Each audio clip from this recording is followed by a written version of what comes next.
15º concurso histórico literario Caminos del Mercosur, un viaje en el tiempo hacia la libertad. El Mercosur es la unión de varios países que desean expandirse económica, política, cultural y socialmente. Es por esto que cada 2 años se realiza el concurso de carácter histórico-literario para que nosotros, como jóvenes, nos involucremos en la historia de nuestros países. Junto a ganadores y ganadoras de Brasil, Colombia, Uruguay y Paraguay, tuvimos la hermosa experiencia de poder compartir una semana juntos. En esta ocasión, el concurso lo organiza Caminos del Mercosur, Colombia. Y el tema de este año es el rol de las mujeres, los pueblos indígenas y las comunidades afrodescendientes en los procesos independentistas sudamericanos. Desde el minuto cero en que empezás a trabajar con estos sucesos históricos que transcurrieron en nuestro continente, te vas interesando más y más por ellos hasta que cambian nuestra forma de pensar. Lo que más me ha gustado del concurso es la oportunidad inconmensurable, sin precedentes, que se ha tenido para poder juntar a jóvenes de toda la tierra americana para poder hablar de temas importantes y ver la postura de la juventud en la actualidad. Creo y estoy segura de que esto nos ayuda a evolucionar de manera social y cultural. Y en base a lo que yo pasé, insto a que todo joven que tenga la oportunidad de ser parte, que se anime, que luche por lo que desee, porque nada es imposible. Si te gusta la historia de tu país, vives en Uruguay, Paraguay, Argentina, Bolivia, Ecuador o Colombia y naciste entre el año 2004 y 2006, te invitamos a participar del 15º concurso histórico literario Caminos del Mercosur. Inscríbete ya en caminosdemercosur.colombiaaprende.edu.co.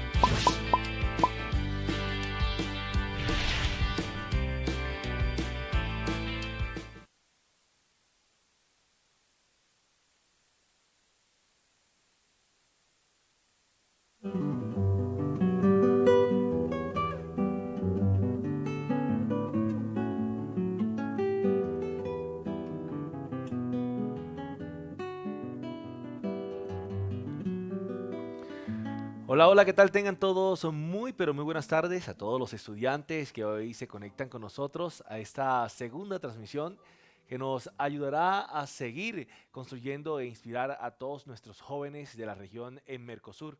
Esta es nuestra segunda transmisión del 15º concurso literario Caminos del Mercosur y hoy nos acompaña mi compañera Mónica Orobio y yo, Miguel Támara, y les damos la más cordial bienvenida a todos a este día tan especial de aprendizaje y mucho conocimiento. Muy, pero muy buenas tardes, Mónica. Hola, Miguel, muchísimas gracias. Muy buenas tardes para todos. Hoy vamos a hacer un tema que me emociona y claramente pues con el cual me identifico y me gustaría seguir aprendiendo de nuestra historia, de cómo nuestros pueblos indígenas y comunidades afros aportaron a la independencia de nuestros países suramericanos. Ellos fueron héroes en silencio que cada vez aprendemos y conocemos más. Así es, mi Moni. Hoy nos acompañan de diferentes lugares, como pueden ver y como pudimos observar en ese video que acabaron de rodar, países que conforman Mercosur, como tenemos jóvenes de Ecuador, por ahí nos saludan ya de Argentina, de Uruguay, de Paraguay, de Bolivia y por supuesto de nuestra amada tierra Colombia. Por acá ya veo que nos están saludando, dice Olga, buenas tardes a todos, Ariane, por allá nos comenzaron a saludar y vamos a invitarlos para que nos comiencen a saludar y a escribir de dónde nos están escribiendo, ¿no? Claro que sí, cuéntenos por favor de dónde nos están escribiendo, qué inquietudes tienen, qué piensan sobre este tema tan interesante, qué aporte han visto desde su país, cómo han investigado, qué cosas han investigado, queremos saber que están ahí, queremos conocerlos. Leonardo, por ejemplo, ahí ya lo estamos saludando. Muy buenas tardes para todos y bienvenidísimos, ¿no? Bueno, pero aún no nos han comentado de dónde nos están escribiendo. Queremos saber de qué país y si pueden decirnos de qué ciudad para ir ubicando los lugares de Latinoamérica donde hoy nos encontramos reunidos y estamos llegando con esta señal 100% digital a sus casas, a sus hogares o donde estén ellos hoy. Puede ser de algunos en oficinas. Que sí, el taller pasado estuvo súper interesante y tuvimos una participación muy importante de la gente de Ecuador, estuvimos conectados pues también con gente de aquí de Colombia, Argentina, Paraguay. ¿Te acuerdas de algunos de los sitios de Ecuador? Que estuvieron conectados sí. la vez pasada de Guayaquil. Desde Guayaquil estuvieron también. Un Desde la saludo muy hermosa grande. ciudad de Guayaquil, como lo dijo el chico que nos estuvo con nosotros. Así es, Omar. mira, aquí estamos viendo saludos también desde Argentina. Un abrazo muy grande para todos nuestros amigos de Argentina. Bueno, queremos saber de qué parte nos están viendo en Paraguay, en Bolivia también, si están conectados con nosotros en Uruguay, por favor también que se unan por este chat, pero también queremos contextualizar de nuevo nuestro programa, este decimoquinto concurso literario. Este programa se hace interesante precisamente porque consiste en el desarrollo de un concurso de carácter histórico literario, ¿no? En el que participan Ajá. estudiantes del nivel medio. Acá en Colombia, no sé, en los otros países creo que también manejan el nivel medio es de noveno, décimo y once, que son los últimos 3 años de secundaria de todos estos países de Mercosur que ya hemos nombrado, Moni. Así es, son chicos de 14 a 16 años, los esperamos, bienvenidísimos. Y pues bueno, les cuento que el tema principal de este año es la celebración del Bicentenario y vamos a abordar unos relatos como son las mujeres en los procesos independentistas, que la ¿Qué vez fue? pasada y hablamos mucho sobre eso, aprendimos muchísimo, muchos datos súper interesantes, y los pueblos indígenas y comunidades afrodescendientes en los procesos independentistas, que esto pues ya lo vamos a tomar hoy, vamos a aprender mucho más y pues vamos a tener un experto que nos va a inspirar y que va a inspirar a cientos de estudiantes con un tema tan apasionado como los fueron nuestros pueblos indígenas y nuestras comunidades afros en estos procesos de independencia. Pues quizás muchas de todas estas historias estén, o todo lo que ha transcurrido en esa época ha sido un poco como desconocidas, ¿no? Solamente podemos tener acceso a ellos a través de la tradición oral, de las imágenes, de las calles empedradas cuando vamos a visitar estos lugares, las casas, o los archivos de cada lugar, pues son los que aún siguen guardando un poco estos recuerdos, estas anécdotas, Migue, y pues las escenas de angustia también y de calma que se vivieron por esos días. Sí, a pesar de que acabas de decir de las escenas de angustia, las escenas de zozobra que vivieron todas estas personalidades, a mí me parece mágico el poder tener la oportunidad de conocer esas historias. Claro, así es. La idea es que los jóvenes de toda Mercosur, ojo, por esta razón, el taller que hoy vamos a hacer busca la promoción de la investigación en el aula de clase, de tal manera que los estudiantes puedan comprender todas esas dinámicas sociales, políticas, económicas, dinámicas culturales, locales, actuales y su relación con los procesos históricos asociados en la independencia, Mimoni. Así es, la idea es que los jóvenes de toda Mercosur se inspiren, investiguen y aborden sobre cualquiera de estos temas en cada uno de sus países y participen. Este concurso está buenísimo porque además tendrá como un premio un espectacular computador portátil Lenovo para cada país participante, patrocinado por la Fundación Lenovo. Un aplauso porque Por está muy favor, chévere ese eso quiere decir regalo. que cada país se va a llevar un ganador, Así es, un un Lenovo. computadorcito.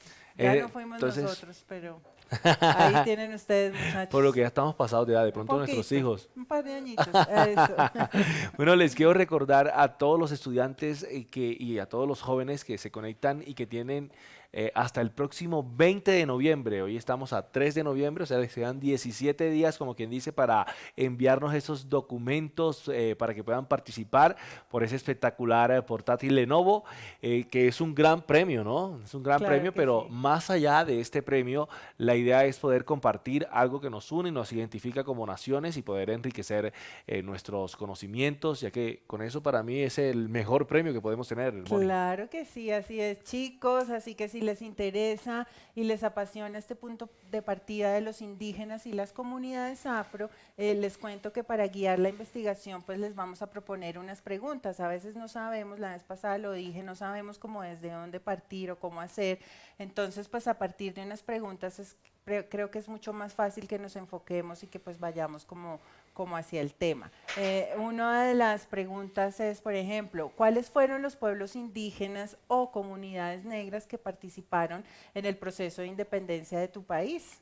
Bueno, otra de las preguntas que ellos pueden guiarse sería ¿qué motivo o qué fue lo que atrajo la participación de los pueblos indígenas y comunidades negras en este proceso emancipatorio de su país?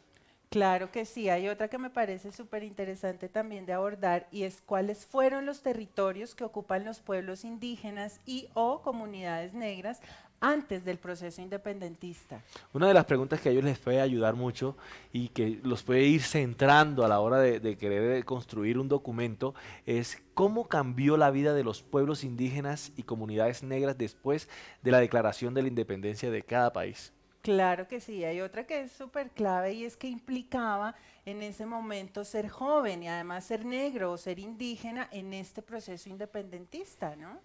Bueno, y muchos nos preguntan quiénes pueden participar. Vamos a explicarles quiénes precisamente pueden entrar a concursar. Estudiantes que estén cursando la educación media, como lo habíamos contado, en los países del Mercosur asociados, que queremos decir Colombia, Ecuador, Argentina, Uruguay, Paraguay y Bolivia. Estos 6 países, estudiantes de otros países, pues lastimosamente no van a poder participar. Solamente estos 6 países que hemos nombrado podrán participar y deben ser los estudiantes nacidos exclusivamente en los años 2004, 2005, 2006, que son las edades que tú dijiste, Ok, 14, 15 y 16. así es. También que hayan demostrado en su comunidad educativa habilidades y competencias para convivir con jóvenes de diferentes culturas, creencias, políticas, religiosas, mejor dicho. Claro que sí.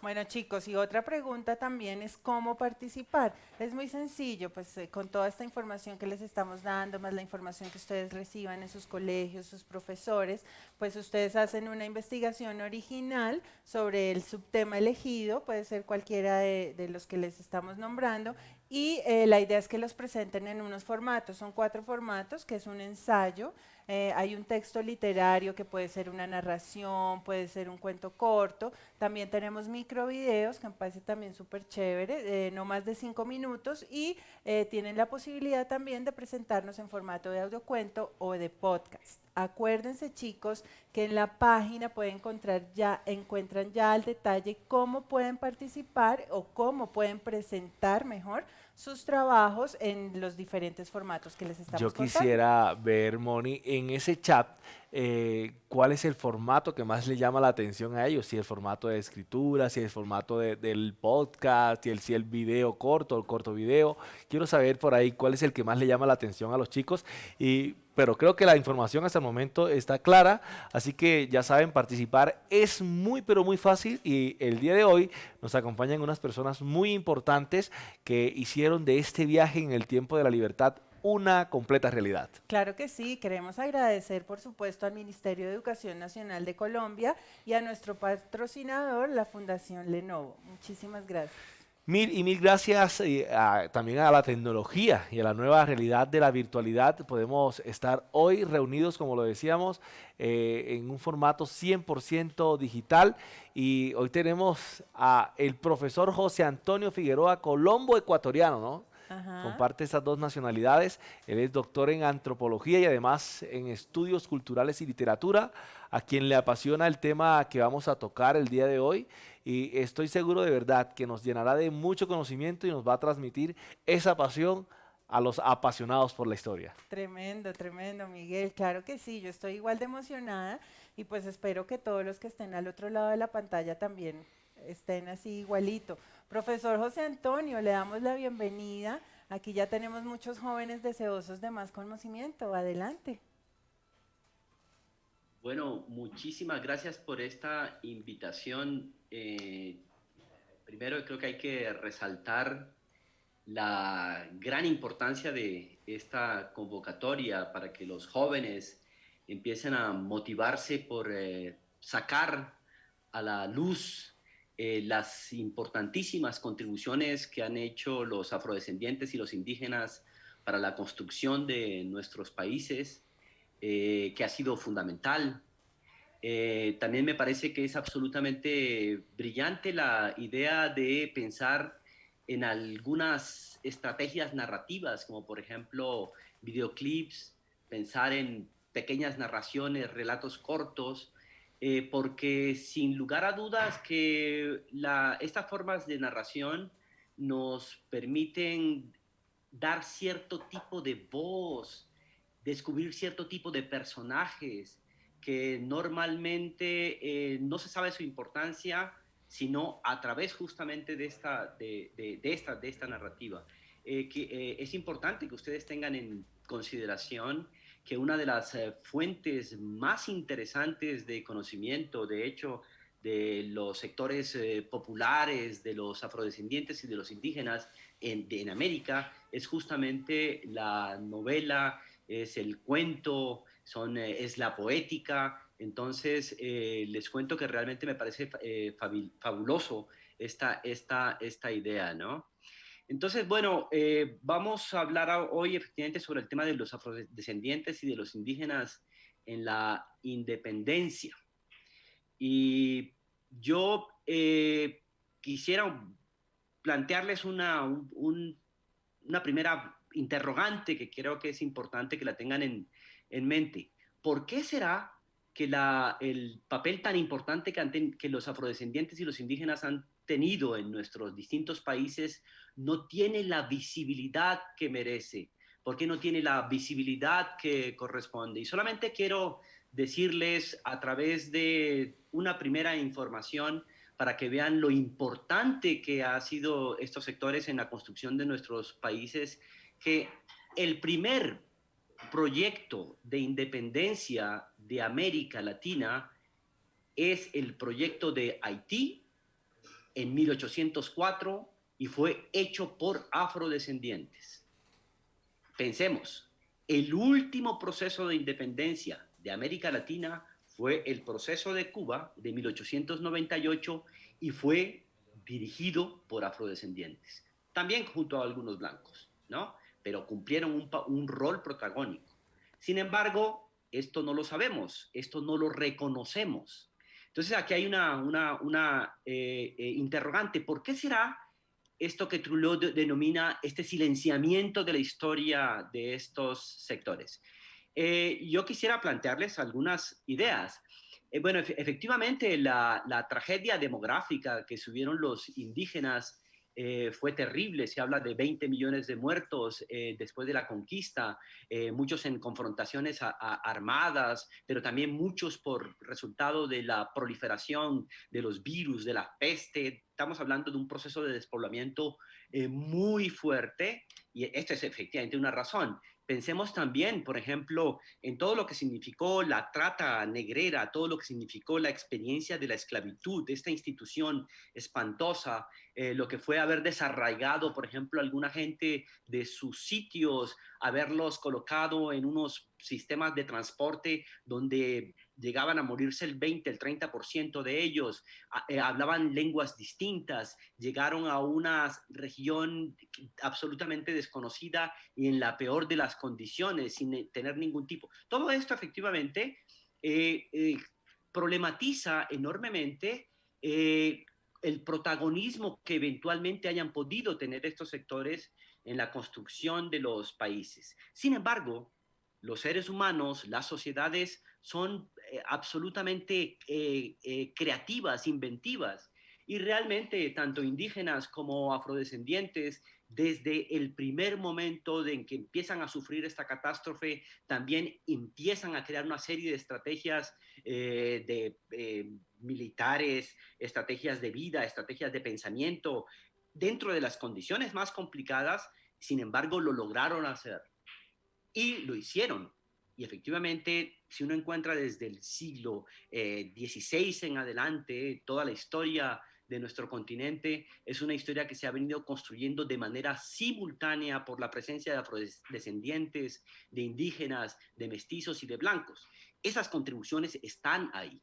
Sin embargo, además del despoblamiento, además de las guerras, uno de los problemas que hemos tenido en América Latina es la existencia de una serie de teorías y una serie de comportamientos políticos que acompañan a estas teorías que han ayudado enormemente a la invisibilización de estos sectores que ya, como veíamos ahora, además sufrieron realmente la gran tragedia de la experiencia de la colonización, la gran tragedia de la experiencia de las guerras y todo el complejo demográfico que vivieron.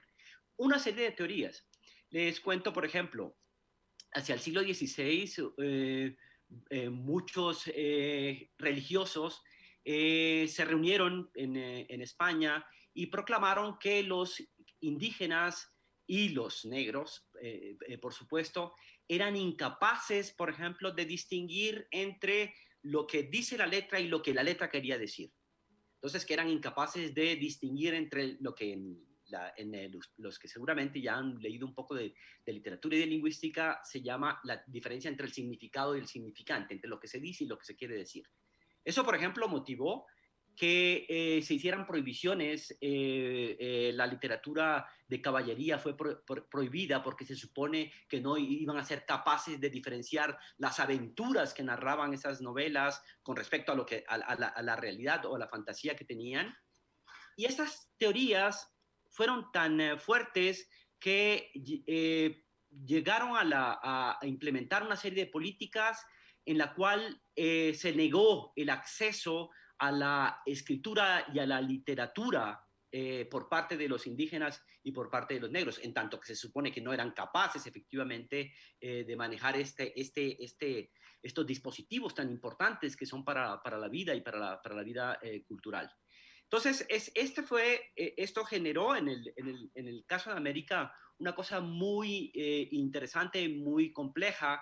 En América tuvimos un pequeño momento similar al que se vivió en la Europa renacentista, donde una serie de congregaciones religiosas trabajaron con intelectuales indígenas, y esos intelectuales indígenas entraron a esas congregaciones religiosas, y en una franja pequeña del siglo XVI hubo una producción intelectual supremamente interesante y que está además escondida de las escuelas, está escondida en muchas de las universidades, pero hubo intelectuales indígenas. Estoy pensando, por ejemplo, en uno que se llamó Don Felipe Huamampoma de Ayala, del Alto Perú, peruano. ¿Sí? Don Felipe Huamampoma de Ayala, por ejemplo, escribió uno de los libros más hermosos, uno de los libros para mí más sorprendentes, que se llama La Nueva Crónica y Buen Gobierno. Estamos hablando del siglo XVI, ¿no? De un indígena que además... Y en La Nueva Crónica y Buen Gobierno, don Felipe de Huamampoma de Ayala, por primera vez, le dice a los españoles que ya estaban aquí, vamos a hacer un pacto, vamos a hacer un modelo de sociedad donde hayan dos repúblicas. Estaremos los indígenas, acá nosotros tenemos capacidad de administrar, se inventa una historia conectando a los indígenas con Cristo para mostrar que también son civilizados y que no es todas estas prevenciones que tenían los españoles eran mentiras, y dice, vamos a tratar de hacer entonces un gobierno de dos repúblicas. ¿Sí? Ese es un caso. En ese libro que yo les recomiendo, si pudieran acceder a él, es un libro se accede en internet, hay unas bellísimas ediciones, el libro de Nueva Crónica y Buen Gobierno, que además es un libro muy rico visualmente, porque narra, o sea, va describiendo cómo eran los distintos cacicazgos, cómo eran las distintas sociedades indígenas, cómo era la actitud de los españoles. Eso sucedió en el siglo XVI. En el siglo XVI nos encontramos también con el Inca Garcilaso de la Vega, está Pachacuti Yamqui, una serie de intelectuales indígenas que empezaron a concebir cuál era el lugar de los indígenas en el mundo, porque eso era lo que estaba en discusión. Sin embargo, estas teorías que se empiezan a meter dentro del continente y que sostenían que los indígenas y los negros eran incapaces de comprender el tema de la letra, produjo una especie de analfabetización y produjo una especie de privilegio de otras formas, que fueron las formas de la imagen. Se privilegió el barroco, pero los indígenas y los negros siguieron peleando por el acceso hacia la educación, por el acceso hacia la cultura, y hubo una serie de teorías que formaron parte de los propios indígenas y los propios negros, como por ejemplo son las teorías del republicanismo. Y vamos, cuando estamos hablando entonces del tema de la independencia de afrodescendientes e indígenas en la independencia, una de las preguntas que hay que hacer es cómo muchos indígenas y cómo muchos afrodescendientes se metieron, discutieron estas ideas que circulaban, y ahorita incluso vamos a ver las prevenciones de los españoles, las prevenciones de los blancos, en muchos casos les favorecía a ellos porque los blancos pensaban que eran incapaces y entonces aprovechaban, creaban sus maneras para poder enterarse de las discusiones estas. Entonces,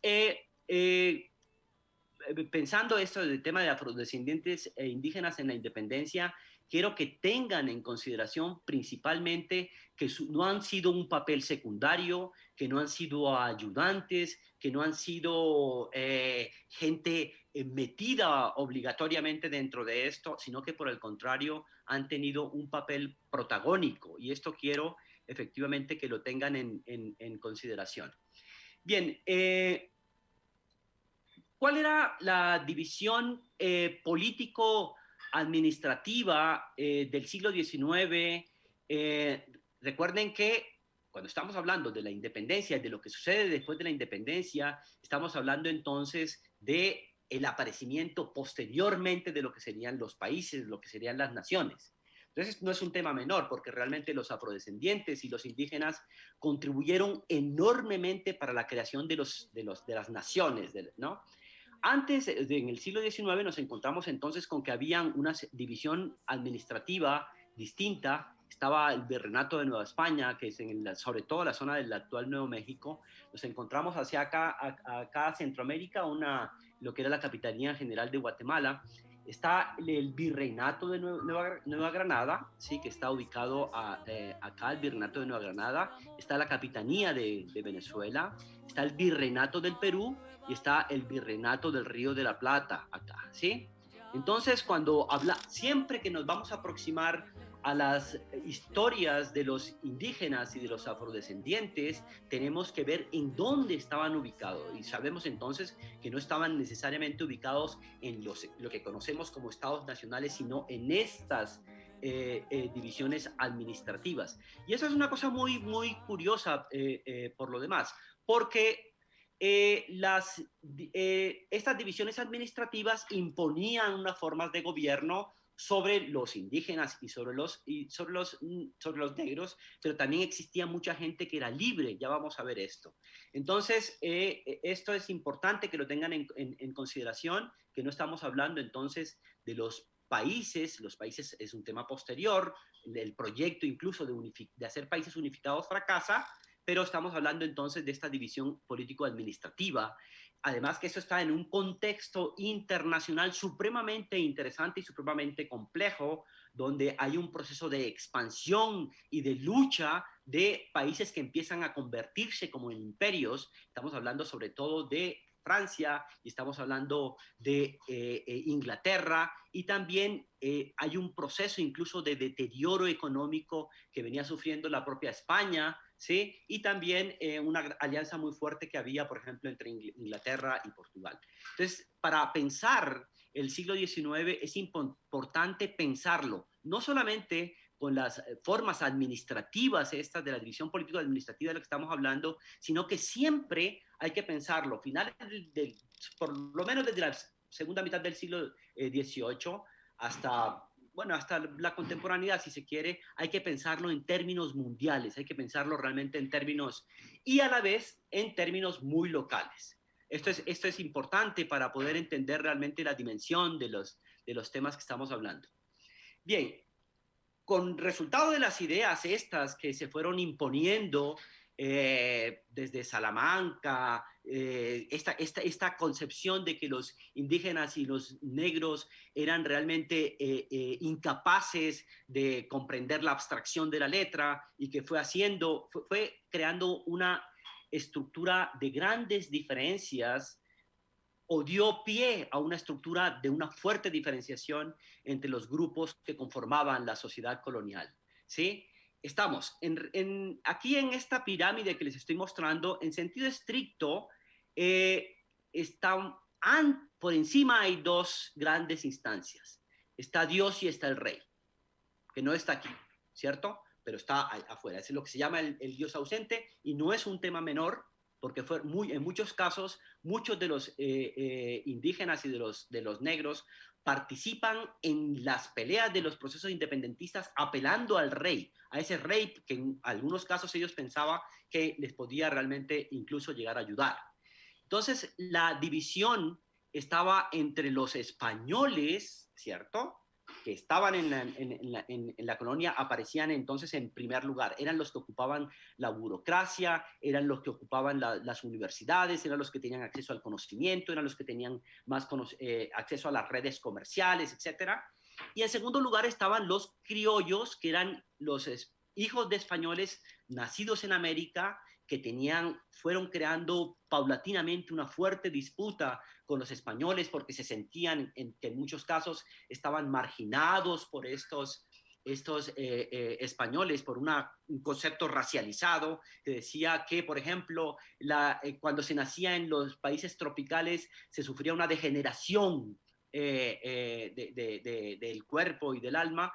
Entonces esas teorías decían directamente que los españoles tenían una cierta superioridad sobre los criollos, y eso fue generando resentimientos, fue generando conflictos sin necesidad de incluso en algún momento hasta de pedir efectivamente la emancipación y la independencia.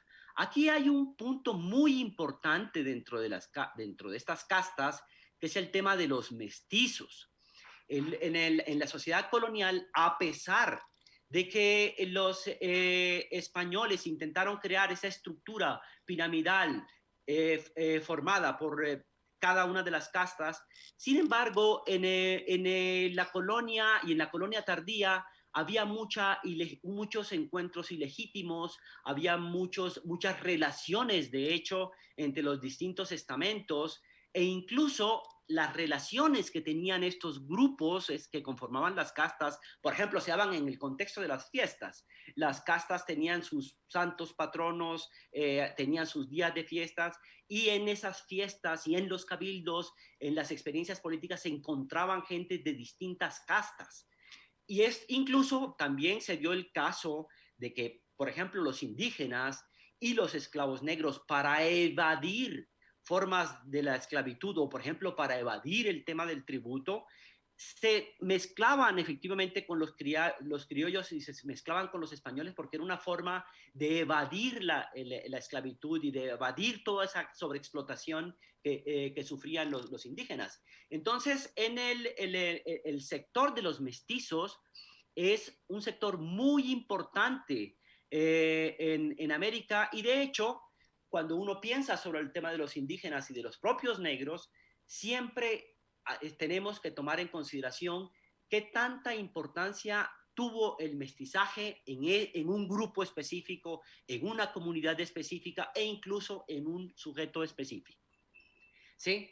Entonces luego vamos hacia el tema de los indígenas. Los indígenas sufrieron un proceso de despoblamiento, una reorganización. Por ejemplo, en ciertas zonas como los Andes hubo quechización. Las órdenes religiosas, por ejemplo, llegaron a imponer el quichua porque era una forma más fácil de poder convertir y poder incluso utilizar esa fuerza laboral. Y estaban los esclavos negros, pero también estaban los libres, los libertos, tanto indígenas como negros. Bien, entonces esta es, digamos, la estructura, que era una estructura que aparentemente es rígida, pero realmente todo el tiempo era transformada, porque la gente se movía, porque la gente no creía mucho en esas estructuras, y incluso por eso podemos hablar de una sociedad fuertemente mestiza, ¿no? Ahora bien, detengámonos un minuto en algunos de los antecedentes de la independencia de América. Para esto es importante ver que estamos hablando de la independencia de América, es un proceso largo que empieza de hecho en 1804 y va hasta 1825. Si tomamos en cuenta esto que es importante, que ya les dije, arrancar con Haití, tenemos que arrancar con Haití. Haití no puede desaparecer de nuestro continente, tiene que ser realmente el gran referente. Ya al final quiero un poco decir por qué. Entonces, el largo proceso que viene desde 1804 hasta 1825, ese largo proceso, tuvo una serie de antecedentes importantes en los cuales América del Sur participó.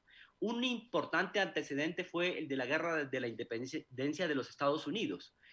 ¿Por qué fue importante este antecedente? Porque en la Guerra de Independencia de los Estados Unidos se empezó a hablar de la posibilidad de crear América, de crear incluso una independencia con respecto al rey. Se empieza a crear por primera vez la imagen de un país, ¿sí? En la independencia de los Estados Unidos se debió también, sepan ustedes, bueno, digamos, el proceso de construcción del país como país también se recayó en manos en gran medida de los esclavos. La parte del sur de los Estados Unidos estaba dedicada hacia la producción de tabaco y algodón, y esa fue una zona muy fuerte que de hecho empiezan unos sectores a tratar de, o sea, ya tienen tanta riqueza que se dan cuenta que era mucho mejor empezar a pensar en la independencia. Y ahí aparecen también las primeras discusiones sobre cuál es el papel que los esclavos y los negros deben tener dentro de eso. Y hubo cosas muy interesantes, por ejemplo, los británicos, para tratar de evitar que los esclavos se aliaran con los independentistas, empiezan a reclutarlos y a prometerles la libertad. Esto fue un tema muy importante porque la negociación de la libertad se convirtió en uno de los principales factores por el cual muchos de los negros, muchos de los afrodescendientes y también muchos de los indígenas tributarios entran a formar parte de los ejércitos. Entonces, en los Estados Unidos, esto fue la primera experiencia en la cual se vivió esto, y muchos ingresaron al ejército primero en contra de los esclavistas, de los criollos, que eso solía pasar, pero después los independentistas se dieron cuenta que era conveniente empezar a convocar también a los negros para que entraran a los ejércitos independentistas. Pero bueno, eso no concluyó ahí. De hecho, en Estados Unidos, saben ustedes que la abolición de la esclavitud se dio después, y de hecho eso fue tan fuerte en la historia de los Estados Unidos que condujo a la guerra civil, ¿no?, que se dio a mediados del siglo XIX. Una cosa también muy importante que hubo en la guerra de independencia de los Estados Unidos fue que, por ejemplo, los haitianos participaron de esa guerra y muchos de ellos empezaron a aprender las artes militares ahí, y ahora vamos a ver cuál es la importancia que eso tiene para las independencias de América. Bueno, esos son unos grabados de unas confrontaciones de los británicos con los norteamericanos, con los estadounidenses. Bien, los independentistas. Bien, otro asunto que quiero que tengan en cuenta, que fue muy importante para los procesos de independencia y que tuvo un gran impacto en los sectores populares, fueron las reformas borbónicas. No sé qué tanto saben, pero digamos, las reformas borbónicas hacia mediados del siglo XIX, la corona española estaba interesada en aumentar los ingresos que tenía, y para eso entonces hace una serie de mecanismos, crea una serie de mecanismos que modernizan, pero a la vez también imponen mayor tributación y mayor carga y mayores presiones sobre los indígenas y los negros. Estas presiones económicas para sacar mayor tributación produjeron una serie de insurrecciones importantísimas hacia finales del siglo XVIII y que fueron claves realmente para el proceso de independencia. Hay una gran rebelión que fue liderada por alguien que además provenía de las élites incásicas, que fue Tupac Amaru II. Y Tupac Amaru II hizo una cosa muy, muy interesante. En la rebelión de Tupac Amaru II, empezaron a participar negros, empezaron a participar mestizos, empezaron a participar blancos pobres. Entonces, Tupac Amaru creó incluso un frente que fue supremamente interesante y lo hizo principalmente con un tipo de consigna que fue importante en la segunda mitad del siglo XVIII y una gran parte del siglo XIX, esa consigna que decía que viva el rey y muera el mal gobierno. Porque lo que hacían muchos de estos sectores populares que trabajaban en frentes populares era acusarle efectivamente a los oidores, a los virreyes, que eran ellos los responsables realmente de la situación económica que se venía viviendo. Este es un cuadro de Tupac Amaru. Bien, en el caso de la zona de Colombia, de la zona hacia la frontera con Colombia, por la zona de Santander, se dio una interesantísima rebelión también previa a la independencia, que fue la rebelión de los comuneros, en la cual hubo una amplísima participación de indígenas que estaban estableciendo unas demandas en contra de los tributos. Sí, porque como las reformas justamente les impulsaba a sobreexplotar a los indígenas en el caso de la rebelión de los comuneros llegaron al grupo de 1500 apoyando a una serie de motines que se dieron y que se enfocaron principalmente contra lo que se llamaron las guardas de las rentas del aguardiente y del tabaco.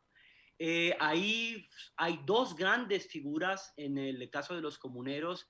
Uno es un mulato, José Antonio Galán era un mulato, y está Manuela Beltrán, bueno, étnicamente no sé, mestiza seguramente, pero que tuvieron un papel muy importante. Ambos venían de sectores pobres, digamos, de sectores populares, y llegaron a romper los edictos. Manuel Beltrán rompe el edicto de las contribuciones y llegan incluso a crear una gran movilización que viene desde la zona de Santander en Colombia y llegan hasta Bogotá.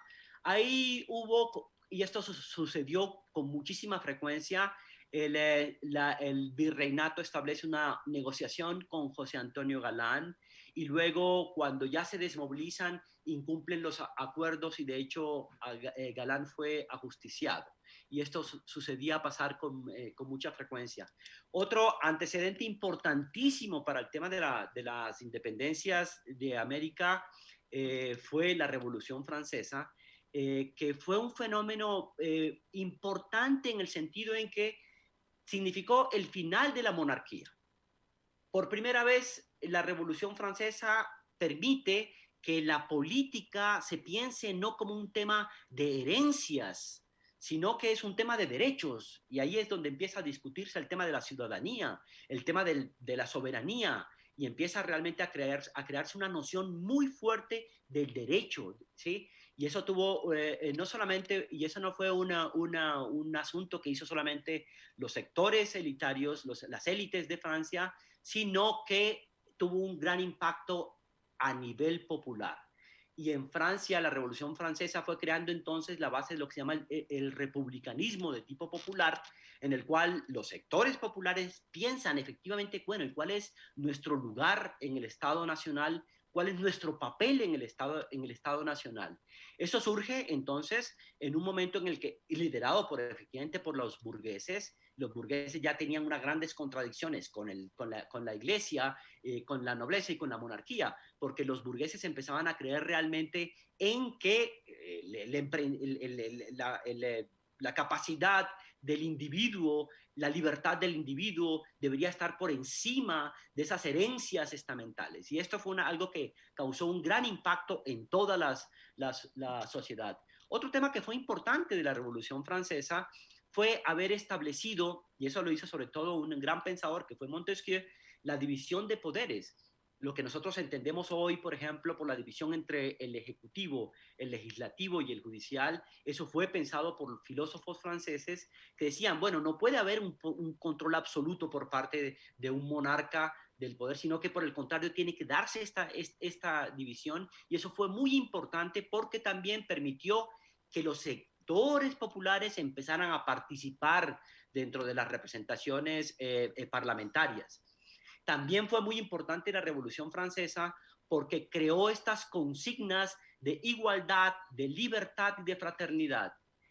Vean, y ahorita vamos a ver en este pequeño corto video, estas palabras de igualdad, libertad y fraternidad fueron capaces de pasar el océano, fueron capaces de trascender los países, porque la gente decía, sí, efectivamente vamos a tratar de construir sociedades igualitarias donde haya libertad, donde haya fraternidad.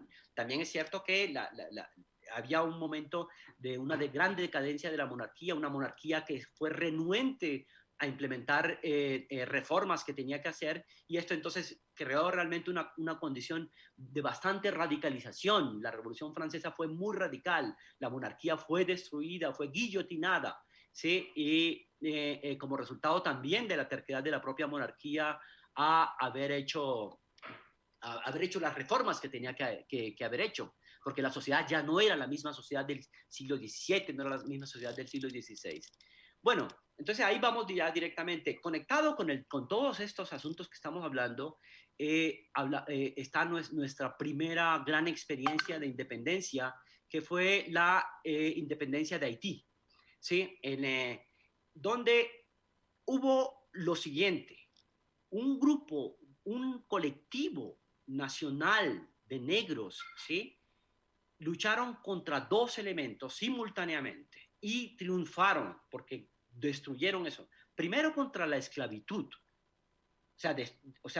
haber organizado una sociedad, una guerra, ¿cierto?, entre 1791 y 1804, que fue capaz de destruir la esclavitud, y por otro lado, conseguir la independencia, porque Haití no solamente que destruyó la esclavitud, sino que logró independizarse con respecto a Francia, lo cual fue, digamos, es uno de los más importantes acontecimientos políticos de la modernidad, de un país que logró entonces la destrucción de la abolición de la esclavitud y por otro lado la independencia nacional.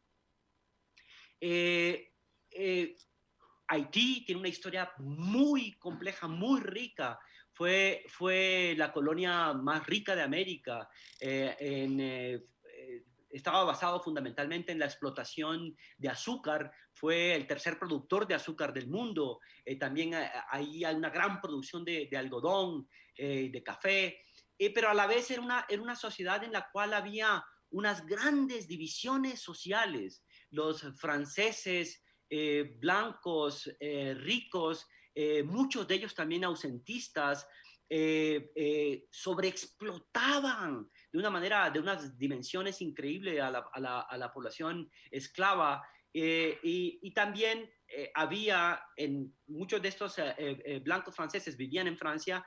Se creó un pequeño sector, un mediano sector de pequeños propietarios, pero también hubo un sector importante de mulatos y negros libres que conformaban una sociedad al lado de los esclavos, que estaban sometidos, como les digo, a un sistema impresionante de explotación, que llegaban a trabajar hasta 20 horas al día. En este contexto es donde aparece, dentro de los libres, una serie de pensadores, gente que empieza a meterse dentro de las discusiones que se están dando en el caso de Francia, empiezan a meterse, a conocer, y hay un caso que es absolutamente excepcional, un caso sorprendente, o sea, realmente por las mismas condiciones en las que lo logró esto, y es nuestro primer gran líder de las independencias, que es Toussaint Louverture, ¿sí? Quien había sido esclavo, aprendió a leer y a escribir, tenía un gran conocimiento de la medicina tradicional, fue cochero, ¿sí? Y su propietario, por ese nombre, le admiraba tanto que realmente le dio una serie de condiciones para que se él ilustrara. Entonces se convirtió realmente en un intelectual siendo esclavo. Y en 1791 hubo un levantamiento muy importante en el contexto de una fiesta, ya lo vamos a ver ahorita en el pequeño, y él participa de este levantamiento que fue liderado por un jamaiquino de nombre Bogman, y ahí es donde empieza a entrenarse militarmente Toussaint Louverture, ¿sí? Y este entrenamiento lo lleva incluso a derrotar a los franceses, se alía con los españoles hacia la zona de Dominicana, de República Dominicana, ¿sí? Y logra incluso liberar realmente al país. Vamos a ver un minutito un documental, sí, de unos 6 minutos.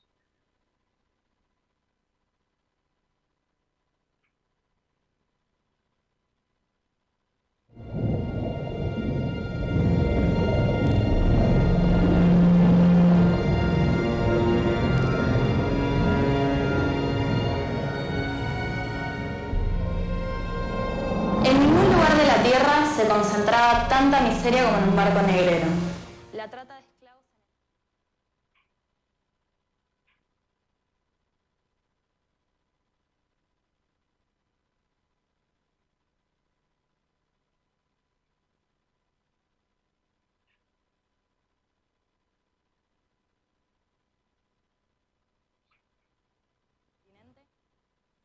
No hay audio. Negros de la costa atlántica, estos iban cada vez más hacia el centro del continente en busca de pueblos más débiles para someterlos, cazarlos y venderlos a los blancos. Amarrados y cargados de pesadas piedras, eran obligados a caminar hasta miles de kilómetros hacia el mar. En los puertos eran encerrados en corrales para ser inspeccionados por los compradores, hacinados en estas jaulas de la putrefacción en la que los europeos no aguantaban más de 15 minutos sin desmayarse. En los barcos continuaba la tortura, atados los brazos de unos con los tobillos del siguiente, para evitar cualquier posibilidad de escape. Desnudos, encerrados durante más de un mes con sus heridas infectadas y en condiciones de higiene infernales, cruzaban el océano. Pronto todo estallaría.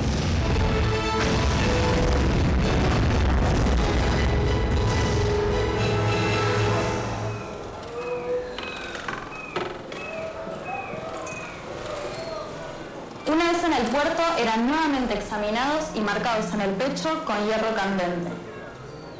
Un cura les explicaba sus deberes y los principios básicos del cristianismo.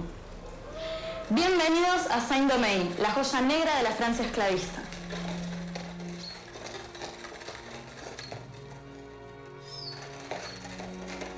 Él es James. Con tan solo 15 años tuvo que vivir todo esto. Desde entonces trabaja como esclavo en una plantación de caña de azúcar. James. Sol, ¿me pasas agua, por favor? Sí. ¿Cómo estás? Como ves, con hambre como siempre, trabajando sin descanso, latigazo tras latigazo. Hoy mataron a un hermano por nada, porque el amo estaba de mal humor. Otra vez, lo de llenarlo de pólvora y hacerlo volar.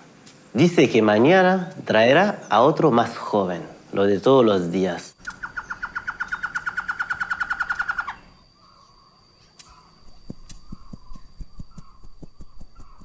La Bastilla tomada. Estalló la revolución en Francia. Libertad, igualdad, fraternidad. ¿Y qué significa? ¿Es algo bueno? No dice nada usted, James. Pero habla de igualdad, libertad y fraternidad. Debe ser algo bueno, ¿no? ¿Deberíamos hablar de libertad frente a los esclavos? No te preocupes. Son unos negros brutos, no entienden nada. Los blancos ni piensan en nosotros. Están demasiado ocupados peleando entre ellos. Los que apoyan la revolución contra los que se oponen. Lo único en lo que acuerdan es en mantenernos esclavos.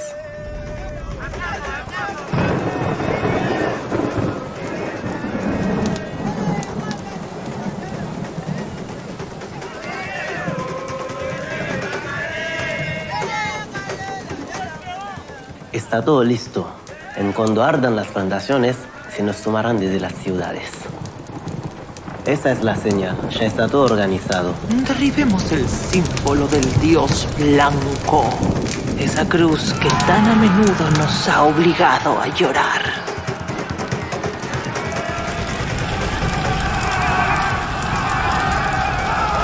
pocas semanas, más de 100.000 esclavos se sumaron masivamente a la revolución. Algo bueno se venía, ¿viste? Los esclavos blancos de Francia se levantaron, mataron a sus amos y ahora disfrutan los frutos de la tierra. Nosotros conquistaremos de igual forma nuestra libertad. Estos relámpagos anuncian el trueno. Solo es necesario un jefe valiente. ¿Dónde está ese gran hombre con quien la naturaleza ha contraído la deuda de sus hijos vejados, atormentados y oprimidos? ¿Dónde está? Aparecerá, sin duda. Surgirá y hará ondear la sagrada bandera de la libertad. Un libro famoso de la época que clamaba por la revolución de los negros contra la esclavitud cayó en manos del esclavo más preparado para usarlo. Solo se necesita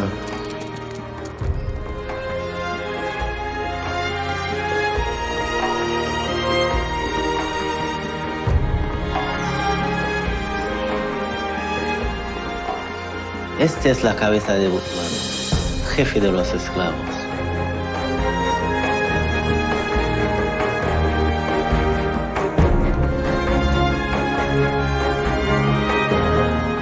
Los blancos, con su habitual desprecio, solo tienen para nosotros terror. Masacran a quien sea, masacran a los que no se habían rebelado, masacran incluso a los esclavos que los habían ayudado a escapar. Ya no queda esclavo que no comprenda que la única esperanza es la revolución.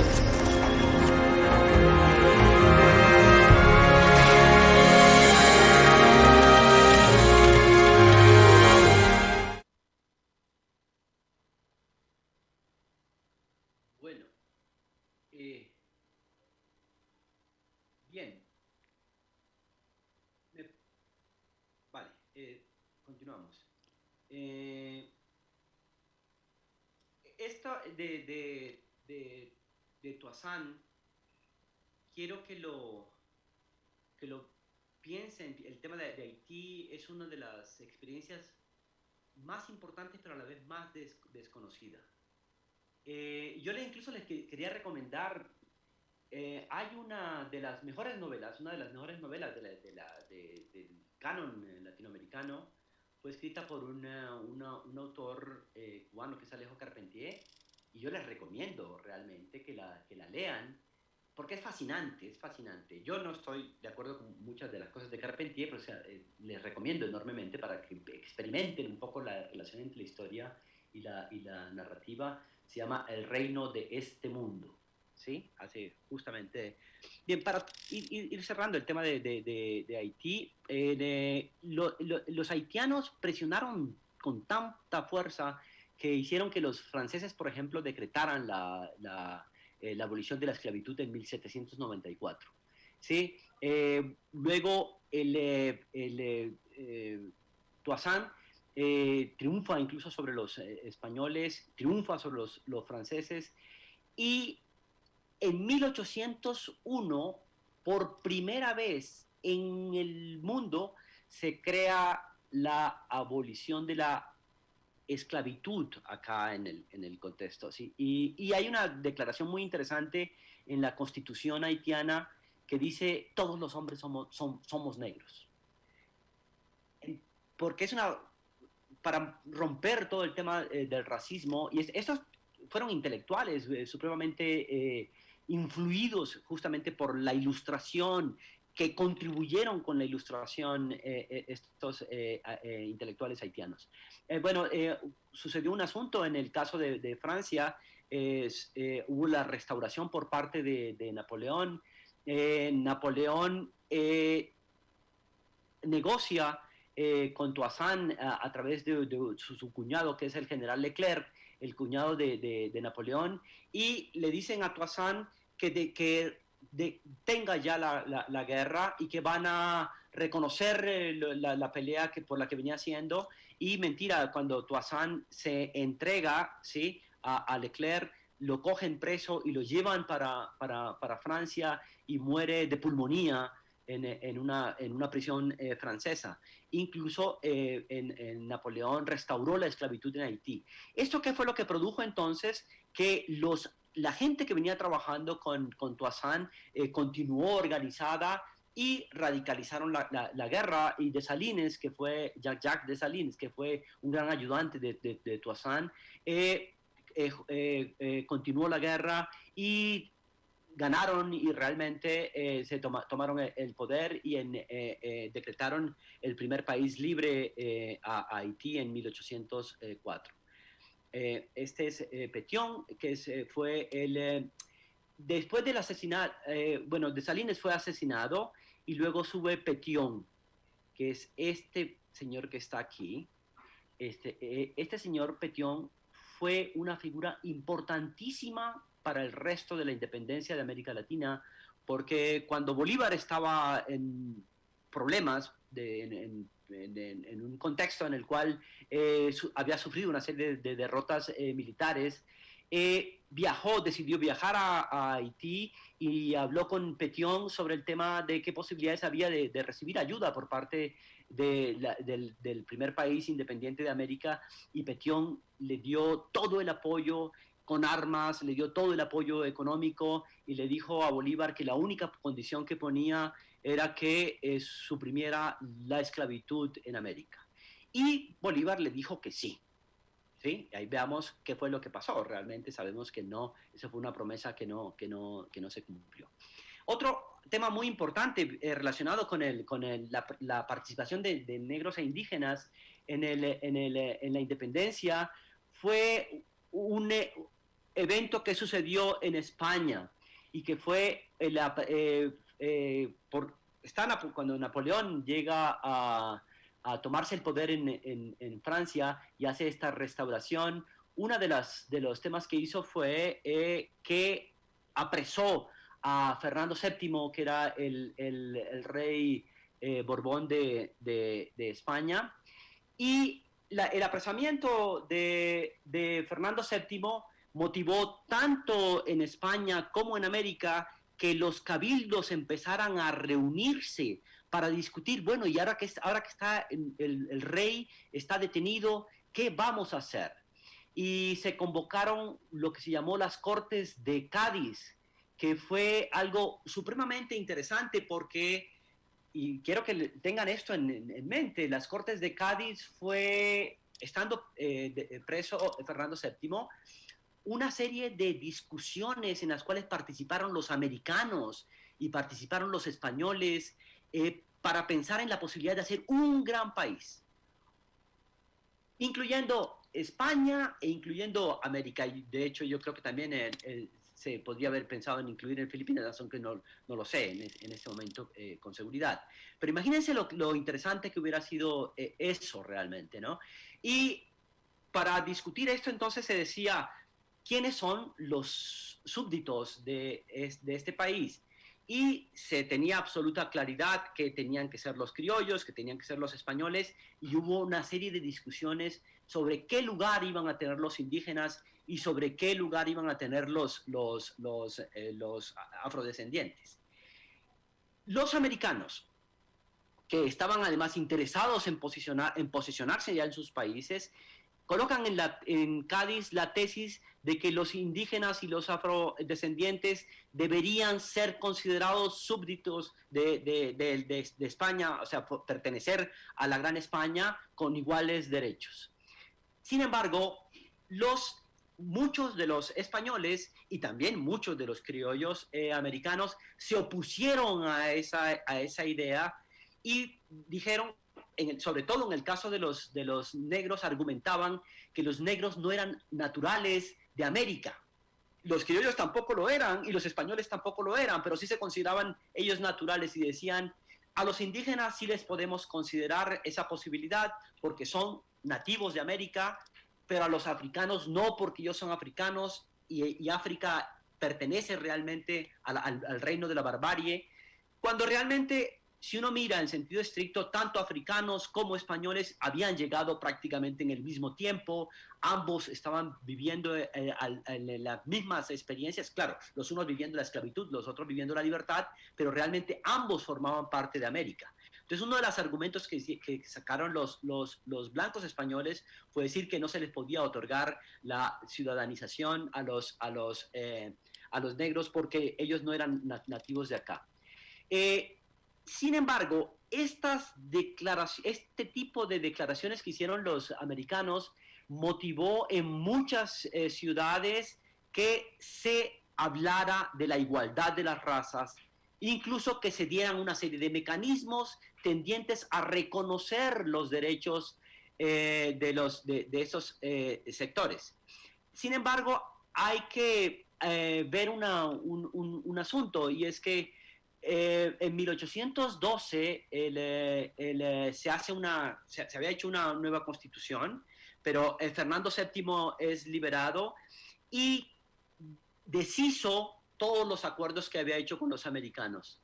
Y esta es una de las razones más importantes de la independencia, la ruptura de los acuerdos que se estaban creando en las Cortes de Cádiz. Esto entonces creó una serie de reacción en todo el continente. Y aquí nos encontramos con lo siguiente.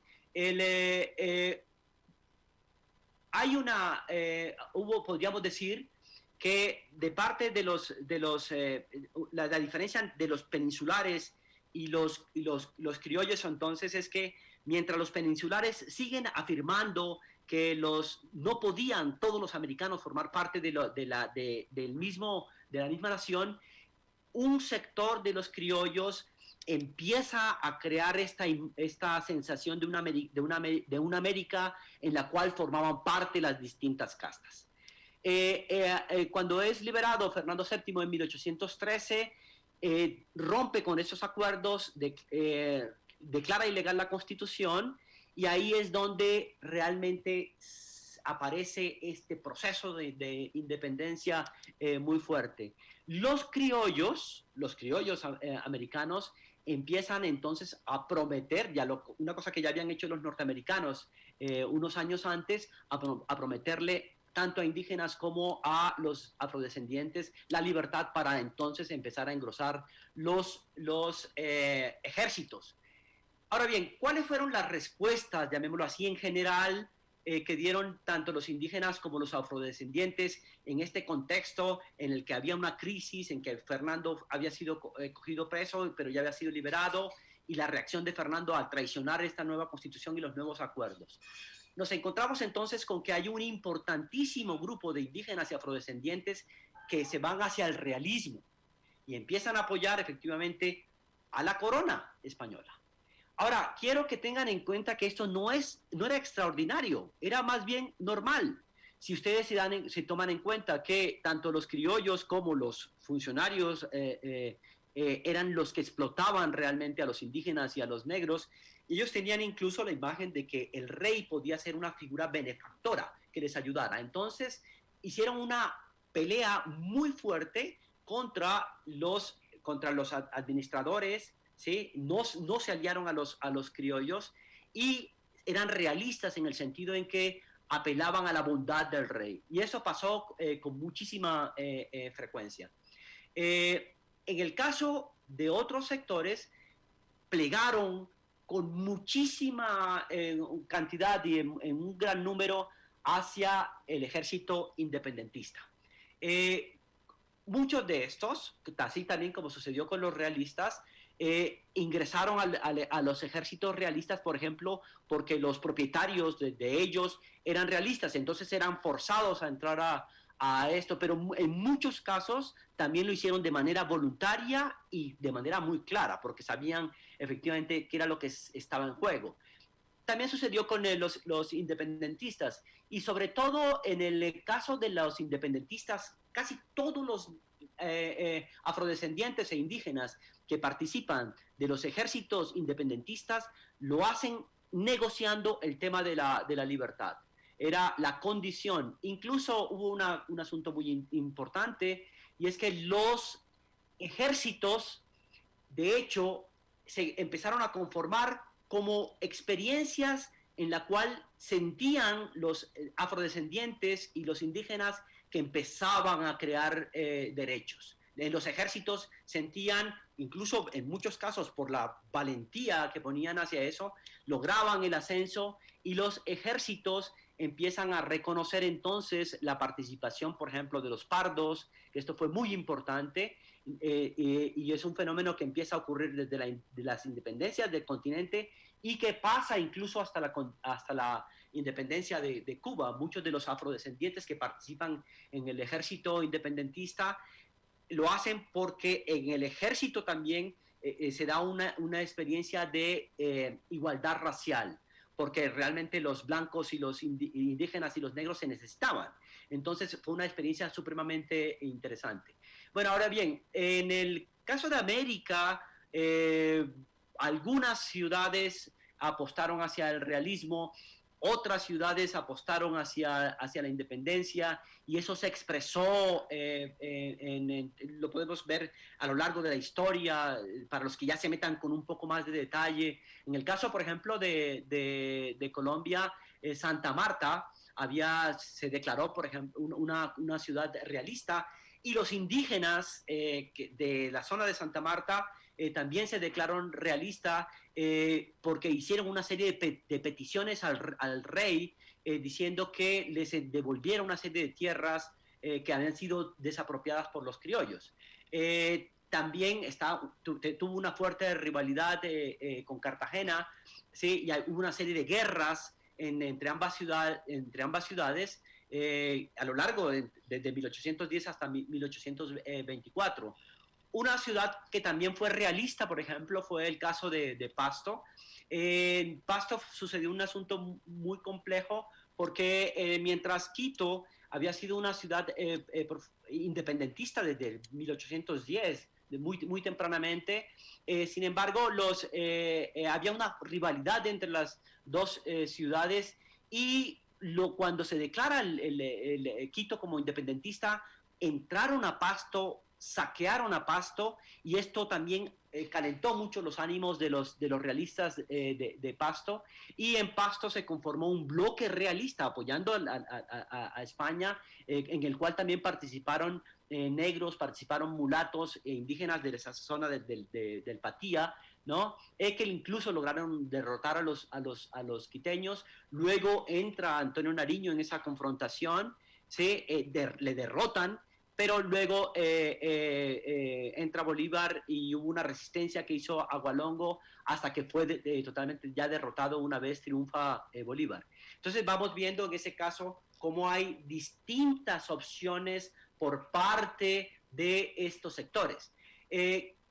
Cuando alguien participa de una guerra por un lado o por el otro, si no es forzosamente vinculado hacia la guerra, normalmente participa porque tiene intereses, o por lo menos hace que sus intereses realmente vayan, se pongan en juego realmente en esta guerra.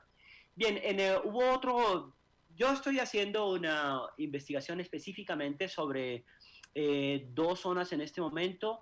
Una es la zona de Esmeraldas, que está ubicada hacia el norte del Ecuador, y también estuve haciendo una investigación sobre el tema de la independencia y de la guerra por la independencia en el caso de Cuba, y fue supremamente interesante la participación de los afrodescendientes en ambos casos. La zona de Esmeraldas, por ejemplo, es una zona muy interesante en términos históricos, porque yo les contaba ahora que hubo un señor que se llamó Sebastián de Illescas, hubo en el siglo XVI un naufragio que permitió que durante casi un siglo un grupo de afrodescendientes vivieran ahí, se mezclaran con grupos indígenas y fueron reconocidos como un reino durante casi 100 años.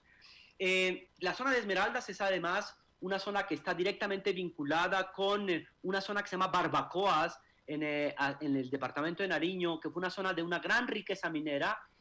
Muchos de los afroesmeraldeños, después de que se acabó el grupo de Illescas, realmente el gran poblamiento estuvo vinculado con mucha gente que se escapaba de las minas de Barbacoas, mucho cimarronismo, Y también las propias autoridades coloniales estuvieron interesados en abrir caminos porque la zona de Esmeraldas podía convertirse en un sitio de más fácil acceso al Pacífico, y muchos de los sucedió una cosa muy interesante, porque muchos de los esclavistas y propietarios de mina que se ubicaron hacia la zona de Esmeraldas eran evasores de impuestos, y la corona supo que eran evasores de impuestos y empieza a negociar con estos afrodescendientes, con los afroesmeraldeños, para que ellos les vigilen a los propietarios de minas que no querían pagar, y la corona les pagaba a los propios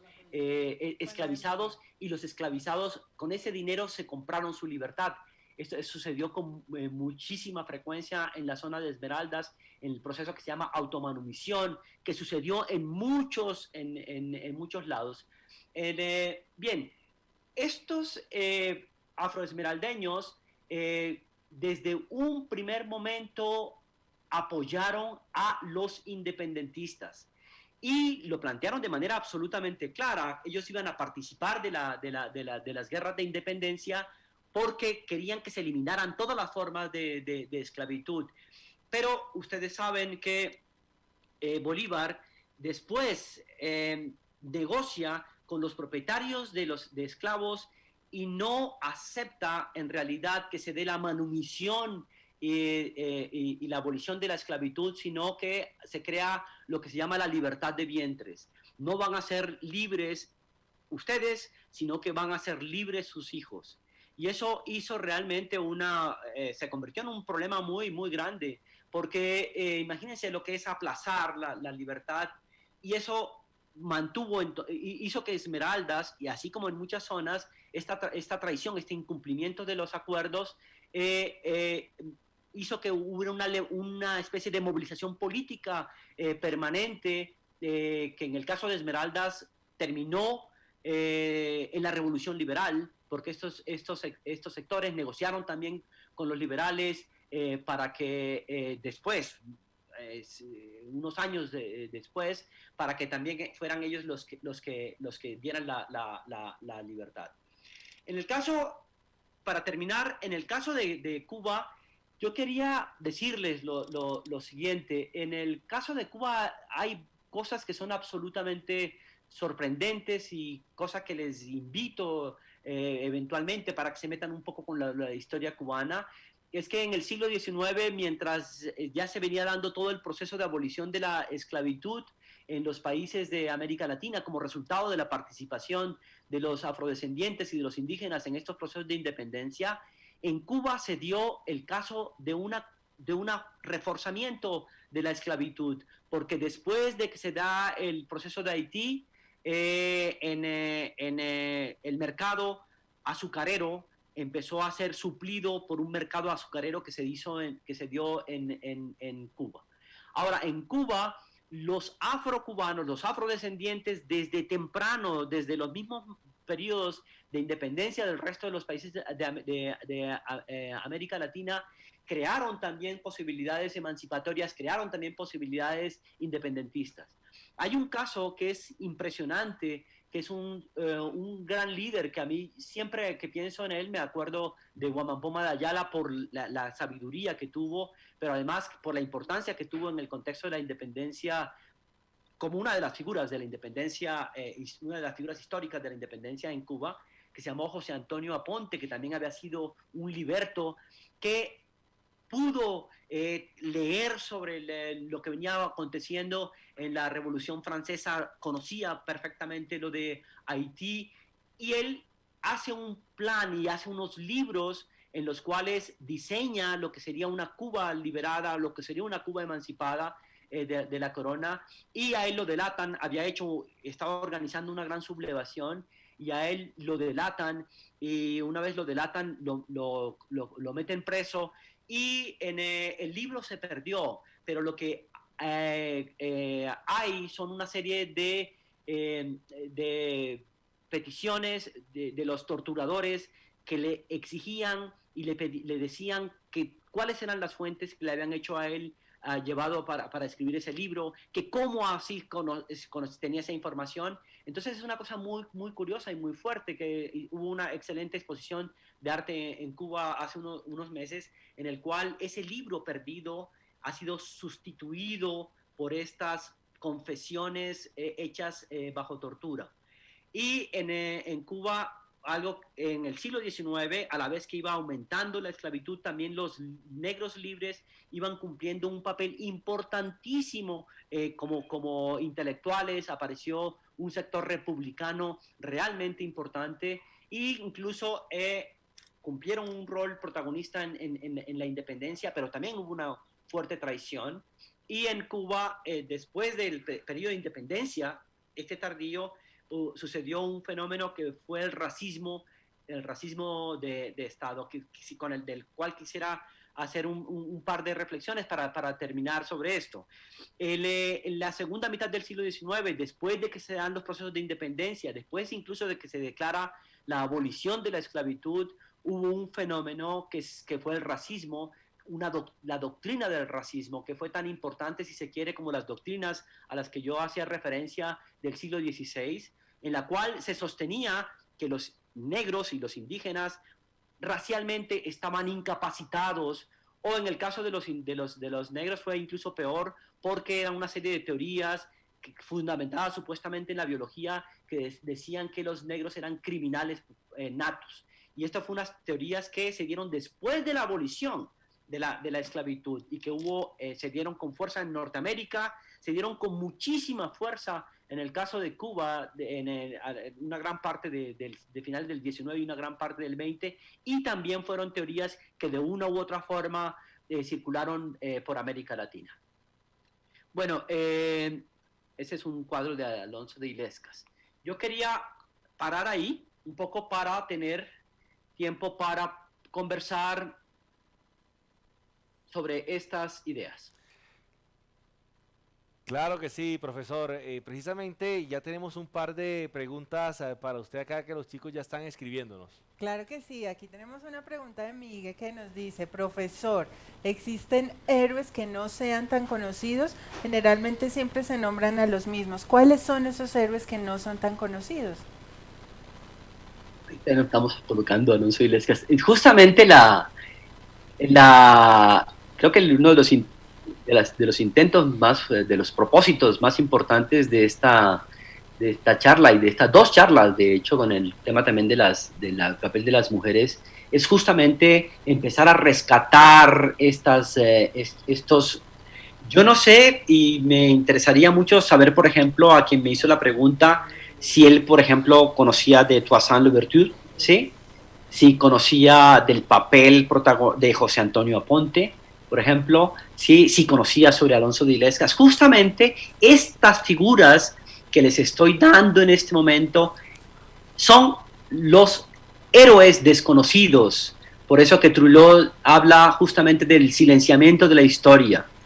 ¿Y por qué son desconocidos? Era un poco lo que trataba de decirles, porque o hay teorías que sostienen que no podían ser protagonistas, que son sujetos, son raros, o que son criminales, o que son incapaces de comprender las abstracciones de la política y de la economía. Varias teorías, ¿sí? Que son las que explican por qué, tratan de racionalizar por qué se da la marginalidad, pero justamente lo que se intenta, y creo que ese es el gran objetivo de esta charla, es mostrar la existencia de estos héroes desconocidos que son los que han hecho nuestras naciones, ¿sí? Y es importante también que tengan en consideración, es muy plural. Cuando estamos hablando de qué hacen los indígenas y qué hacen los afrodescendientes en la lucha, ellos también están luchando por sus propios intereses. Cuando estamos, por ejemplo, pensando en un líder indígena realista como Agualongo, tenemos que saber que Agualongo estaba tratando de negociar con el rey y que estaba tratando de diferenciarse, por ejemplo, de los que le cobraban a él los tributos, ¿sí?, que eran en última los criollos. Entonces, démonos cuenta que también es una participación supremamente activa, supremamente importante, es protagónica, no es secundaria, no es que están solamente llevando los aperos, no solamente, en muchos casos así, por ejemplo, lo representa Alejo Carpentier, no, es gente que incluso en el caso de la independencia de Cuba, yo les decía, están liderando los ejércitos, ¿no? Entonces esa es una de las labores que yo realmente les invito a hacer, empezar a rescatar estos nombres, estas voces en sus propios países, en sus propias localidades, porque estamos llenos de héroes anónimos o invisibilizados justamente por un tipo de historia. Así es, profesor. Queremos de verdad agradecerle por toda esa información que nos ha entregado en esta charla. Sabemos que los chicos están muy atentos a todo lo que usted nos ha brindado el día de hoy. Tenerlo acá para nosotros ha sido de verdad un privilegio, y para todos los que se conectan también ha sido un gran privilegio poderlo escuchar, cosas que no conocíamos. Usted se le nota que es un apasionado por ese tema de la historia, y hoy nos ha ilustrado de gran manera para que estos chicos pues prácticamente puedan realizar sus documentos y puedan participar por ese premio tan espectacular que tendremos. ¿Tenemos otra pregunta, Moni? Claro que sí, claro. Bueno, finalmente como parte como de todo este conocimiento que nos tiene aquí, pues todas estas historias tan interesantes que nos cuenta el profesor, pues digamos que a mí me queda un poco, antes de ir con la pregunta, me queda un poco como esa inquietud, es que realmente podamos reconocer que hay diferencias, pero que esas diferencias lo que hacen es que han unido fuerzas, unieron fuerzas, ¿sí? Desde la parte del indígena, desde la parte del afro, desde la parte del criollo, del mestizo, ¿sí? De los mismos españoles, todo ese tipo de energías que se dieron ahí fueron súper importantes, y cada uno tenía como un papel importante y fundamental. Es como más reconocer eso, ¿no? Reconocer más que dentro de esas diferencias podemos sacar cosas muy buenas y muy interesantes, que son puntos de vista, son experiencias que nos ayudan para tener partidas, para hacer cosas tan importantes como estas, ¿no? Yo tenía, acá hay otras, tenemos muchas preguntas, hay mucha información, estamos como súper enganchados con el tema, y hay otra pregunta que nos están haciendo, y es, profesor, si Haití fue tan importante en este proceso, porque ahora está sumido en una pobreza y en una desigualdad tan impresionante. Muy, muy buena pregunta. Y la respuesta justamente es por haberse atrevido a hacer lo que hicieron. Después de que se dio la independencia de Haití, después de que fueron liberados los esclavos por la fuerza de los propios haitianos, Haití fue sometida a un bloqueo inmisericordia por parte de las grandes potencias que estaban surgiendo en ese momento y que veían en Haití un mal ejemplo. Es decir, decían, no nos conviene absolutamente para nada que se difunda lo que sería una república de negros exitosa. Y en eso participaron, los historiadores lo tienen absolutamente claro, participó el Vaticano, participó Francia, participó Inglaterra y participó los Estados Unidos. El asunto fue tan complejo, tan terrible con Haití, que los haitianos hasta 1930 aproximadamente todavía le estaban pagando a los franceses indemnización por su independencia. Los franceses le obligaron a los haitianos a pagarle durante más de 100 años lo que ellos calcularon tenían que haberle pagado si Haití hubiera continuado siendo colonia. Y no es un tema menor. Entonces se dio un aislamiento, y realmente al interior de Haití empezó a darse un proceso también de descomposición por ese bloqueo, por esa situación que empezó a vivirse, y surgieron unos dictadores terribles que rompieron muchísimos de estos grandes legados.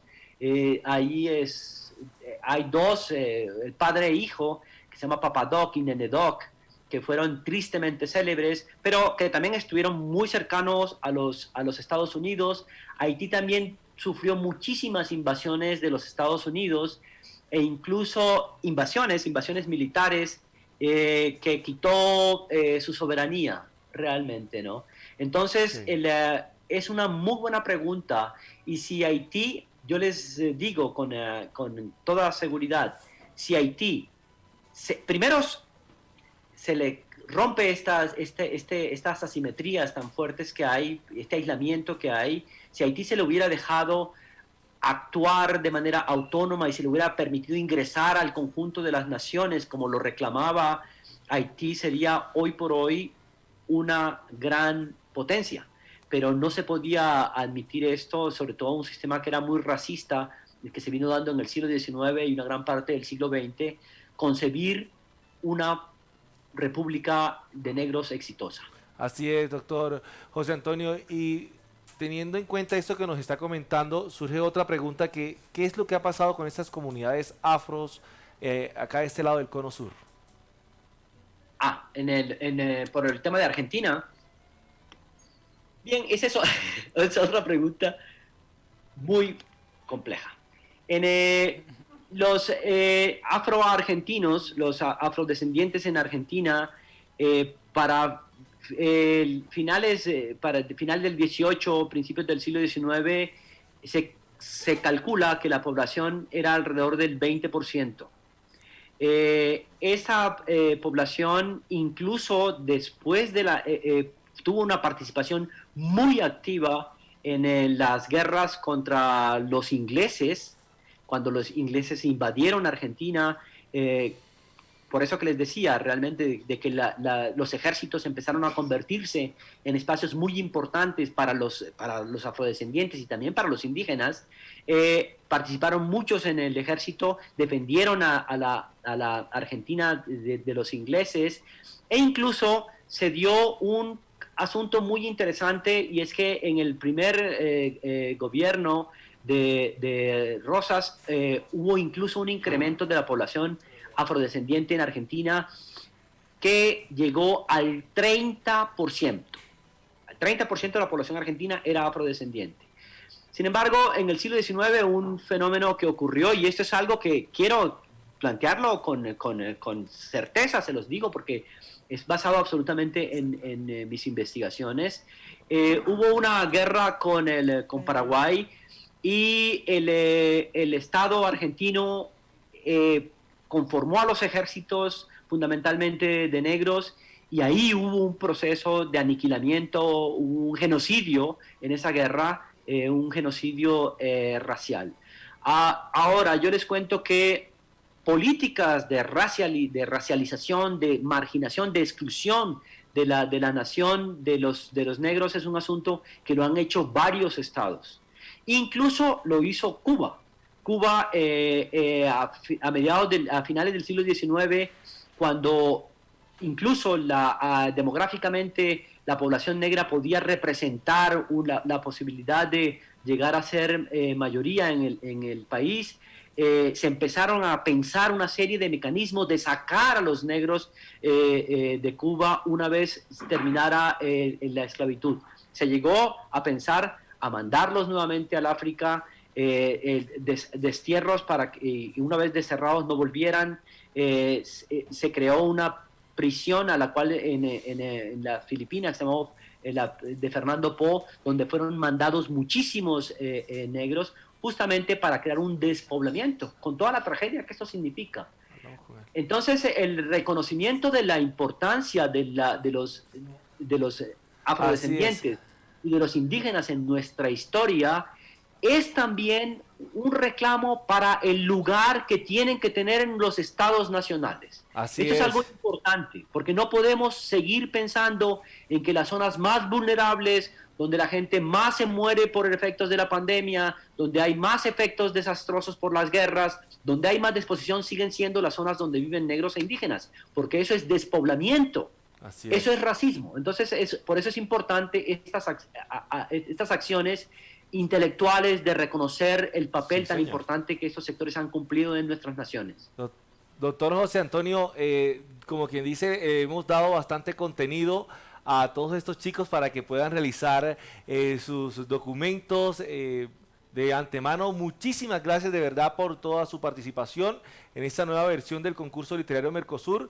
Para nosotros y para los estudiantes que se encuentran en casa fue un verdadero placer, un honor tenerlo el día de hoy con nosotros en este live, y queremos agradecerle una vez más a todos ustedes por estar ahí siempre conectados. No sé si Moni quiere contarle algo al profesor. Sí, tenemos aquí como otra pregunta que es como súper interesante. Nos vamos con la última, pues porque por cuestiones de tiempo, ¿no? Nos toca, aquí nos podríamos quedar toda la vida, un par de horas más. Pero Leonardo nos dice que por qué aún hoy en día los gobiernos siguen siendo racistas en Latinoamérica, es decir, seguimos viendo que los pueblos más abandonados por los gobiernos son los afros y son los indígenas. ¿Por qué a estas alturas de la vida todavía no hemos reconocido o no hemos entendido que somos iguales? ¿Por qué en nuestra mente no está que antes, por ejemplo, decían que los afro y que los indígenas no tenían alma? Así como tú lo estás diciendo, que por eso ellos no podían aprender, decían que eran seres desalmados. Ahora, ¿qué es lo que está pasando y por qué hay un cierto halo, pues, o una secuela de este tema tan importante, profesor? Sí, muy buena pregunta. El tema del racismo en América Latina es complejo porque en América Latina, como yo incluso les comentaba ahora, la posición que tuvieron, por ejemplo, los criollos en el contexto de Cádiz, permitió crear la imagen de que había una especie de democracia racial. Se supone que entonces que en América Latina no había racismo, pero realmente lo que sí había era una ilegitimidad. Sí, yo escribí un libro que se llama Realismo Mágico, Vallenato y Violencia Política en el Caribe Colombiano, que justamente apunta a mostrar cómo las ilegitimidades de las relaciones interraciales fueron un gran problema que escondía esto de la supuesta democracia racial en América Latina. Entonces, tenemos una historia en que, a diferencia de los Estados Unidos, donde se habla directamente del problema racial, se ha discutido, se han planteado políticas públicas contra el tema racial. Nosotros tenemos una historia en la que el tema del racismo recién se está hablando en los años recientes. Sí, digamos, somos un grupo de investigadores que estamos tratando de colocar el tema del racismo, hablar así, los temas del racismo, porque no se hablaba. Entonces, es importante, ya se está hablando, ya se están implementando políticas públicas, ya hay que ver el racismo desde las instancias más cotidianas hasta las más institucionales. Cuando hablamos de racismo en las instancias más cotidianas, hay que ver por qué, por ejemplo, no tenemos suficiente presencia de negros e indígenas en la televisión, en los medios, en las gerencias, en los grandes negocios. ¿Qué es lo que está pasando? Ahí hay un asunto de discriminación que realmente seguimos en un modelo en el cual esos sectores no están todavía llegando a los lugares de poder, y yo sé que sí les interesa hacerlo. Entonces eso hay que hablarlo. Hay que hablar también el tema de la discriminación en las escuelas, hay que hablar del tema de la discriminación en los empleos, en las universidades, en los medios de comunicación. Todo esto, porque eso realmente, una vez vamos hablando sobre esto, vamos haciendo una sociedad mucho más rica. Es decir, la lucha contra el racismo y la destrucción del racismo es algo que nos conviene a todos, en la medida en que vamos construyendo, a propósito de lo que decía, es decir, ciertos conceptos de igualdad son irrenunciables para poder entonces hablar también de ciertos conceptos de diferencia. Y la igualdad tiene que girar en torno a derechos económicos, derechos políticos, derechos civiles, derechos sexuales. ¿Sí? Eso es lo que constituye una democracia, y esos derechos son irrenunciables independientemente de que seas negro, indígena, montubio, lo que quieras. ¿Sí? Pero eso hay que hablarlo.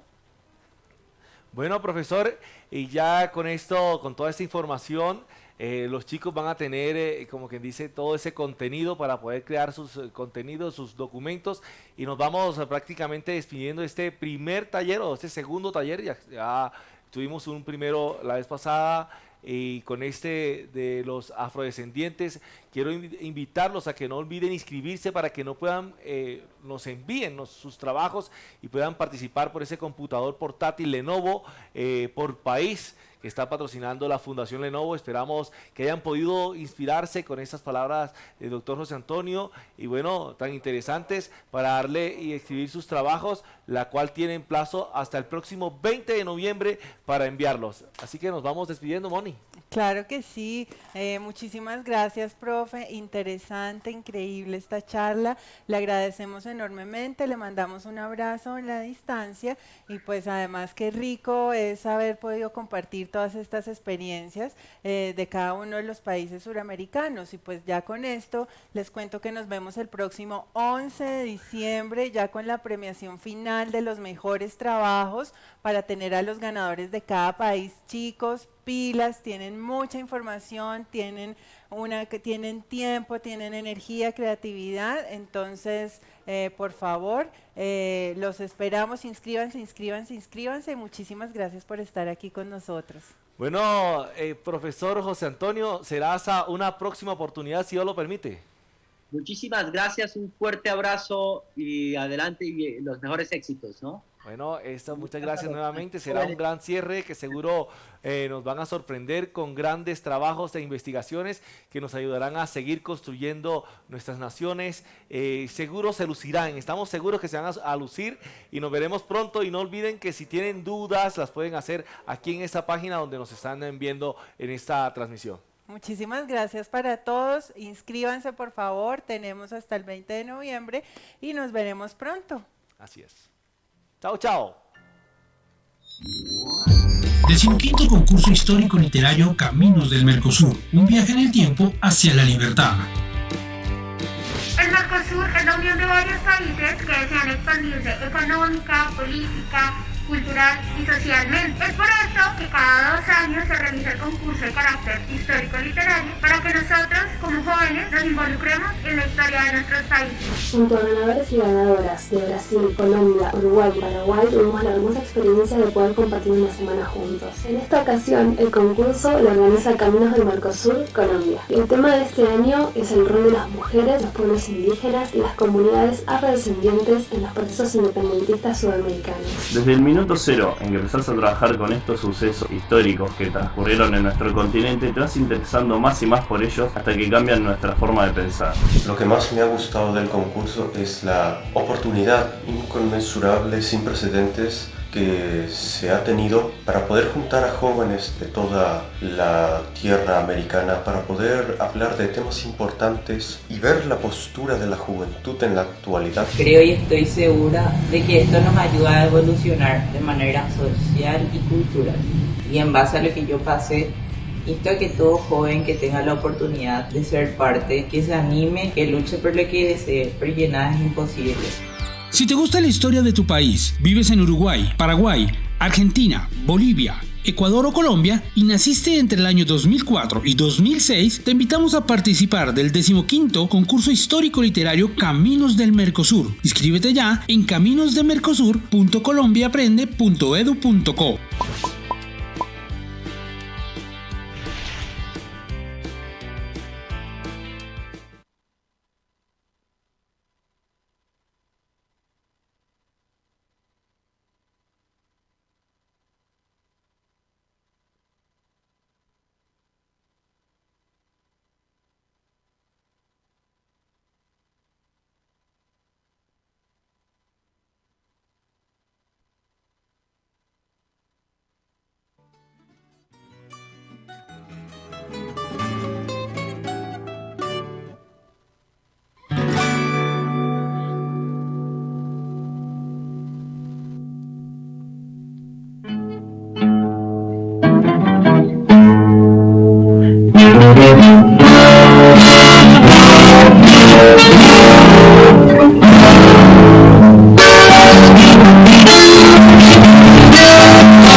Sospechas de sombra, pero si no le quisiste morirme de pones, tan triste cuando en tu casa de nombra.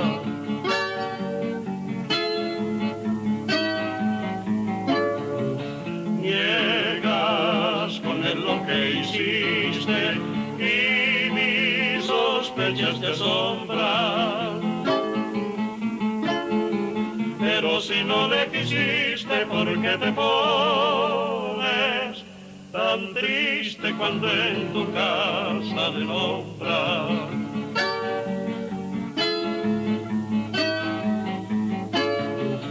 Dices que son cosas mías y que te estoy engañando, mas porque le sonreías cuando él te estaba mirando.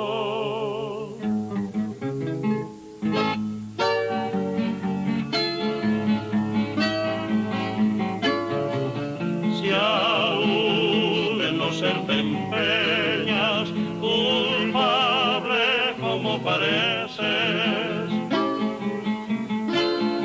si él te odia y tú le desdeñas, ¿por qué tantas veces os bien entenderos por señas?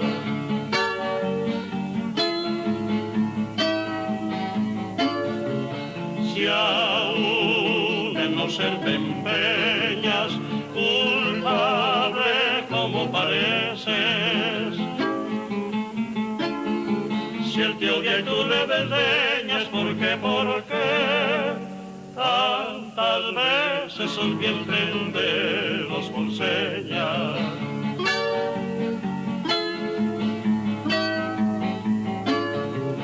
Si no dejaste en derroche de amor que te acariciara, porque te azotó una